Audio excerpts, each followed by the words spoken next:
台东一个海拔山区又个出现乌熊，离卡街只有130公尺远。林保署的台东分署初5接到通报，有2个卑南族人伫山顶看到一只掉伫旱井乌熊，经过抢救，因为空喙感染到上严重了，引起白血症死亡。后续会来厘清死因。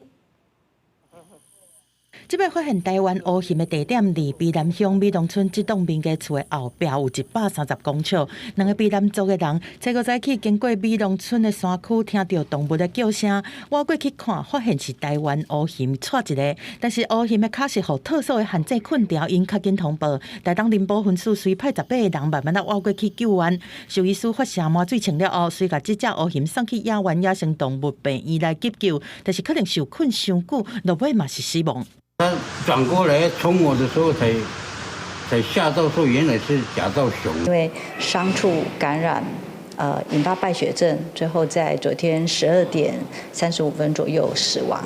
美浓村长找的人嘛，到出现乌熊的地点去关心民众，提醒山区的民众要注意乌熊可能会出现。不过，这摆乌熊出现的地点是伫海拔440公尺的浅山，而且离集合式社区和学校搁较近。村长希望县府和林保署会当提供协助，避免乌熊和人发生冲突。向来也没有说发现过黑熊跑到这里啊，当然看到听到就会害怕会紧张啊。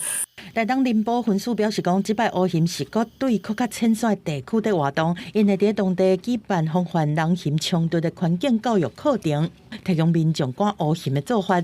公司新闻综合报道。